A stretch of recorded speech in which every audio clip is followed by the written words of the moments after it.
श्री पुरुषोत्तम भगवान की जय। 22वें दिन की श्री पुरुषोत्तम मास महात्म की कथा। श्री पुरुषोत्तम मास की जय। मोर मुकुट बंसी वारे की जय। और इस प्रकार नारायण भगवान ने नारद जी से पुरुषोत्तम मास की अपार महिमा का वर्णन करते हुए कहा कि जो भी स्त्री पुरुष पुरुषोत्तम मास के व्रती होते हैं उनकी यम इंद्र वरुण इत्यादि देवता भगवान पुरुषोत्तम को प्रसन्न करने के लिए उस व्रती स्त्री और पुरुष की रक्षा करती है। आगे राजा जड़धनवा वाल्मीकि ऋषि से प्रश्न करती हैं और श्री नारद जी महाराज नारायण भगवान से कहते हैं। राजा बोले, हे मुनि श्रेष्ठ, पुरुषोत्तम मास में दीपक जलाने का, दीपदान करने का क्या फल है? आपने कहा कि जो फल कार्तिक मास में दीपदान करने का है उससे 1000 गुना अधिक फल पुरुषोत्तम मास में दीपदान का है। तो कृपया आप यह मुझे बताइए कि पुरुषोत्तम मास में दीपदान का क्या फल है?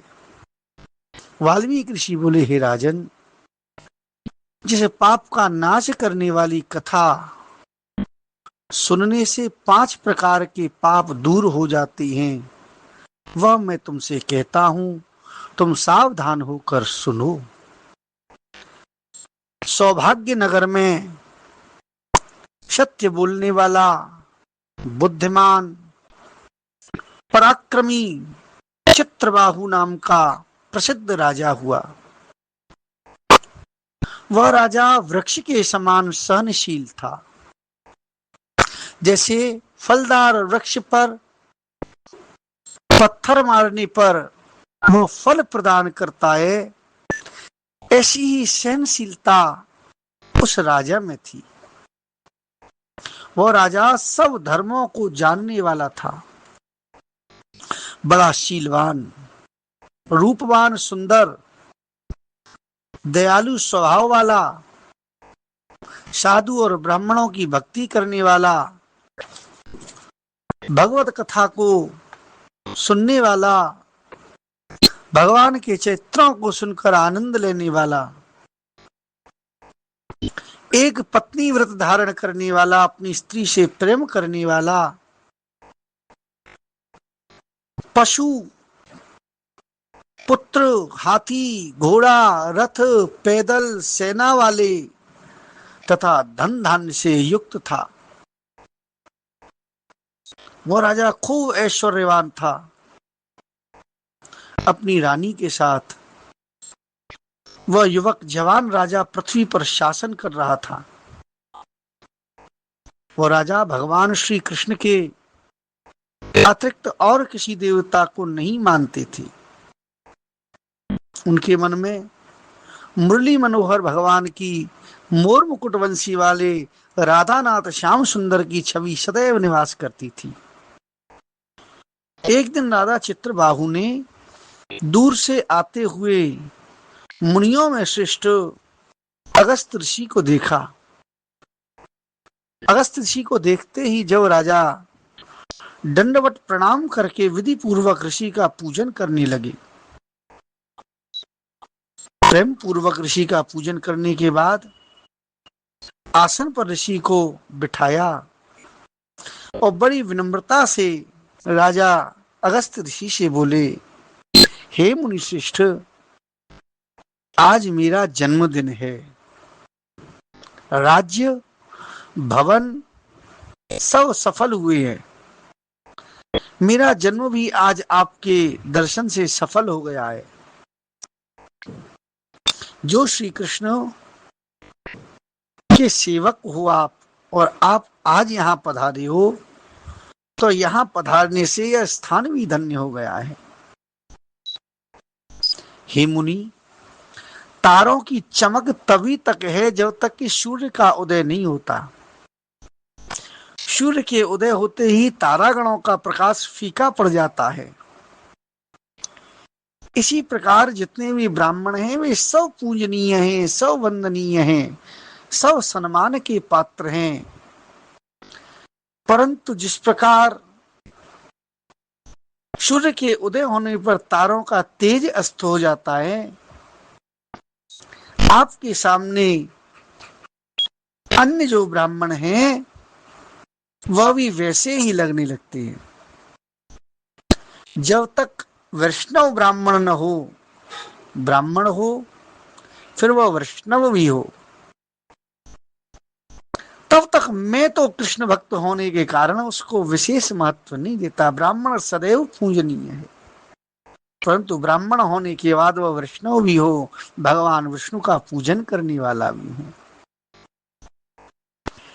वैष्णव की बड़ी महिमा है, भगवान नारायण के सेवक की बड़ी विशेष महिमा है। अगस्त्य जी बोले, हे राजा चित्रबाहु, तुम धन्य हो तथा तुम्हारी प्रजा भी धन्य है। तुम्हारे जैसे वैष्णव राजा से ये प्रजा रक्षित है। राजा, उस राज्य में तो रहना ही नहीं चाहिए जहां कि विष्णु भगवान की भक्ति करने वाला राजा न हो। शून्य वन में रहना अच्छा है, किंतु अवैष्णव राजा के राज्य में रहना अच्छा नहीं है।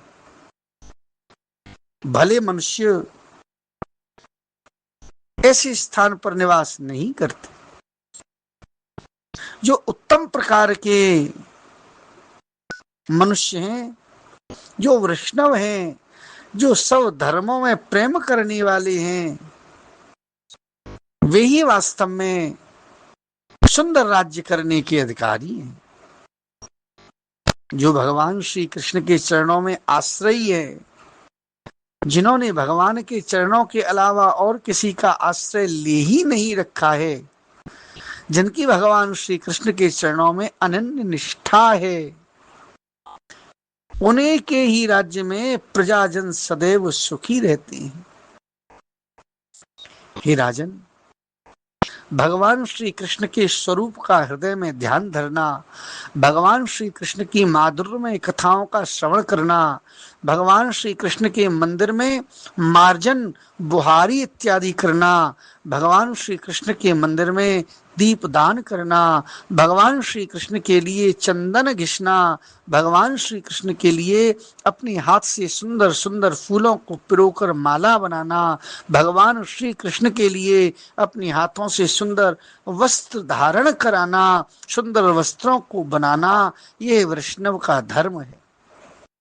भगवान श्री कृष्ण के लिए ऋतु के समान सुंदर सुंदर इत्रों को लगाना, भगवान श्री कृष्ण के लिए ऋतु के अनुकूल सुंदर सुंदर भोग समर्पित करना, यही वैष्णव का धर्म है। राजा, जो ऐसा कृष्ण भक्त राजा है, उसके राज्य में प्रजा सदैव सुखी रहती है और प्रजा भी बड़े भाग्य वाली और धन्य है। राजन, आज मेरे नेत्र ही सफल हो गए, जो तुम्हारे जैसे परम वैष्णव भगवान श्री कृष्ण के भक्त को मैंने आज देखा, तथा मुझे ऋषि की वाणी भी सफल हुई, जो आज तुमसे वार्तालाप कर रहा हूं। वैष्णव से वार्तालाप होना ये भी सद्भाग्य ही है। जीव को जीवन में सदपुरुष मिल जाएं, ये भी भगवान श्री कृष्ण की ही इच्छा है। राजा, इस राज्य का आप पालन करिए, मेरी आज्ञा है, अब मैं यहां से जाता हूं। तब नारायण भगवान नारद जी से कहते हैं, नारद जी, इस प्रकार राजा की प्रशंसा कर कर और आशीर्वाद देकर, आज्ञा देकर जब अगस्त्य ऋषि जाने को तैयार होने लगे, तब पतिव्रता धर्म का पालन करने वाली रानी ने आकर ऋषि को भक्ति पूर्वक प्रणाम किया। अगस्त्य जी रानी से बोले, सौभाग्यवती भव, इस प्रकार आशीर्वाद दिया। मुनि को सिर झुकाकर हाथ जोड़कर पुनः राजा